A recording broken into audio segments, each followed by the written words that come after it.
¿Qué tal amigos? Buenas tardes, espero estén teniendo un excelente día. Hoy voy a grabar un video que a mí en lo particular me interesa mucho. Es un tema que desde que era estudiante de la carrera en Derecho a mí me gustaba mucho, me interesaba mucho, me sigue interesando mucho.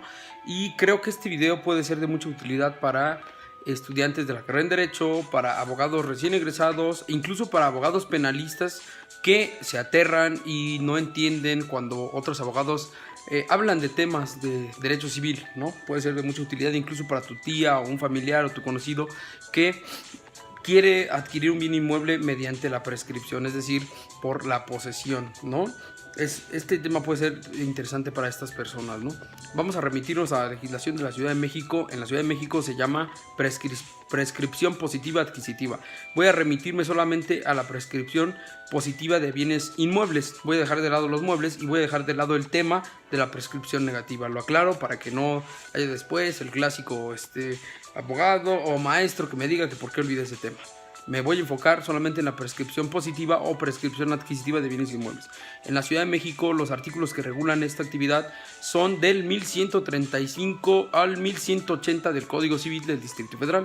Y la prescripción positiva o prescripción adquisitiva significa que mediante el transcurso del tiempo vas a adquirir un bien inmueble. Estoy hablando de bienes inmuebles, lo aclaré desde que empezó el video, ¿no?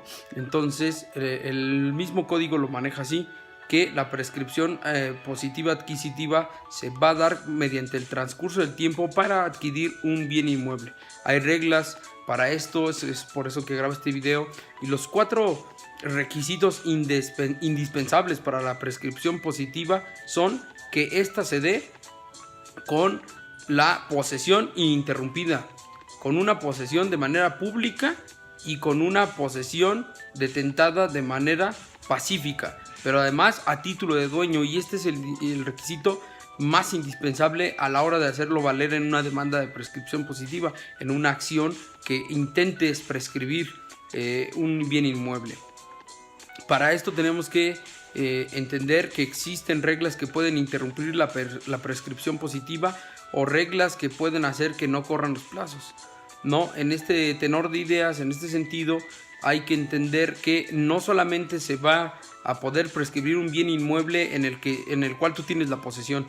En la Ciudad de México se manifiesta que la prescripción positiva se va a dar para un bien inmueble cuando se detenta por 5 años de buena fe y 10 años de mala fe, pero no solamente con este requisito tú demandas y ya, hay que acreditarlo ante el juzgado, y el requisito indispensable para esto es tener un documento que te avale como un legítimo propietario, a título de propietario, lo cual puede ser el ejemplo más claro, un contrato de compraventa, y que este contrato pues no se haya terminado de protocolizar, o que la venta no se haya terminado, en fin, no haya dado una cabal inscripción de la misma.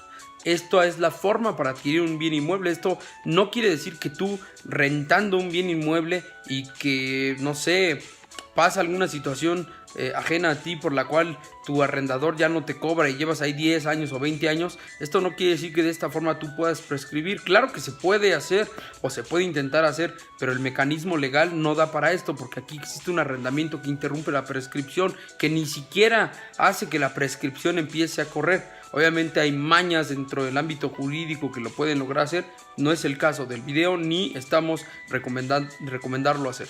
Ahora bien, una de las formas para que la prescripción opere, como ya les mencioné, es que tiene que ser en carácter o a título de propietario, por lo cual en tu demanda tienes que fundarte con un documento que avale esta legitimidad de propietario. Tú no puedes, como ya lo mencioné, intentar prescribir un bien inmueble en el cual te has metido por violencia, por mala fe, por condolo, o un bien inmueble que te ha sido dado u otorgado mediante arrendamiento o comodato.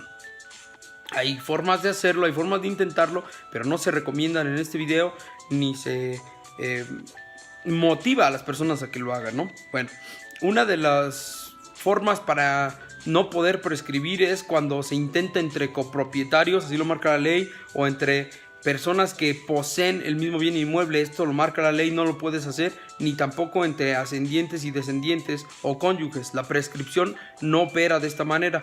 Ahora bien, hay una parte elemental dentro de la prescripción positiva que nos refiere que la posesión tiene que marcarse de manera ininterrumpida y que tiene que ser mediante una forma pacífica, pero la misma ley nos señala dos momentos en los cuales sí se puede llegar a solicitar una prescripción positiva o prescripción adquisitiva, aunque esta haya sido arrancada por violencia o mediante un delito. Nada más que la misma ley nos da los requisitos para esto, y esto quiere decir que si la posesión fue adquirida mediante un delito, primero tienes que esperar a que prescriba la pena de ese delito. Y si la posesión fue adquirida por la violencia, tienes que esperar hasta el cese de la violencia. Es decir, de origen no podemos empezar a contar el término de la prescripción positiva cuando ha sido arrancada por violencia o por un delito, pero sí se puede llegar a conmutar o computar en un término posterior cuando ha cesado la violencia y cuando ha cesado o prescrito la pena del delito. Estas son reglas muy importantes, ¿no? Entonces, con esto podemos entender que puedes poseer un bien inmueble de mala fe, o puedes poseer un bien inmueble mediante la obtención, la posesión de un delito, y más adelante puedes aspirar a prescribirlo. Ahora, estas son reglas del tema básico de la prescripción. Quiero adentrarme un poco en como tal lo que sería una demanda de prescripción, lo que hay que introducir dentro del texto legal, que es la demanda, ¿no? El primer requisito muy importante que tú le tienes que dar, manifestar a un juez para que la prescripción sea otorgada en una sentencia es, como ya lo repetí, que tu posesión está dada u otorgada o la tienes por un carácter a título de propietario. Es decir, que existió un contrato en el cual tú compraste y a lo mejor no finiquitaste o no terminaste la compraventa, ¿no? O el trámite registral notarial. Este es el requisito más indispensable. Tú no puedes prescribir positivamente un bien inmueble solamente por tenerlo 10 años, pero no está a título de propietario. Y además esta posesión tienes que darle ese carácter de que lo tienes de manera pública, continua e ininterrumpida. Y pacífica, obviamente. Si no, te tienes que ceñir a las dos reglas que ya les mencioné anteriormente, de la prescripción del delito o de la pena del delito, o que haya cesado la violencia mediante la cual adquiriste la posesión. Este es un tema muy importante que tendremos que fundar en la demanda. Ahora, esto no quiere decir que la demanda es sencilla como tal. La demanda de prescripción puede llegar a ser sencillo el juicio y el trámite, pero la conclusión de la misma o la obtención de la sentencia no es tanto así, porque primero tienes que demandar a la persona que aparece en el registro público de la propiedad de comercio, en este caso de la Ciudad de México, puede ser el Instituto de la Función Registral en el Estado de México, etcétera, ¿no? Pero una vez demandado, emplazado y que él no haya puesto una manifestación, esto tampoco quiere decir que en automático o en ipso facto tú obtienes la prescripción, porque para esto tienes que pagar impuestos tanto locales como federales. Local, vamos a entenderlo así, el traslado de dominio, y federal, el impuesto sobre la renta por adquisición. Entonces aquí tienes que pagar un 20%, lo cual es muy costoso, porque la hacienda, por así decirlo, lo entiende como que ellos entienden que tú al adquirir un bien inmueble por prescripción positiva lo estás obteniendo de manera gratuita. Entonces, para evitar una posible elusión fiscal, te incrementan el pago del 20% conforme al valor del avalúo, que es lo que tienes que pagar de impuestos. Eso es lo que te vas a tener que pagar. Es un impuesto muy alto dependiendo del avalúo, del total que te dé en tu bien inmueble que vas a intentar prescribir. Entonces, con esto quiere decir que no vas a prescribir nada más en ipso facto y ya. Una vez que tengas tu sentencia ejecutoriada, la vas a poder inscribir en el registro público de la propiedad del comercio o en el IFREM, en el estado en el que sea, depende cómo se llame, para que así puedas terminar tu proceso de prescripción. Es un tema que a mí me gusta mucho, es uno de los temas de derecho civil que más me gusta.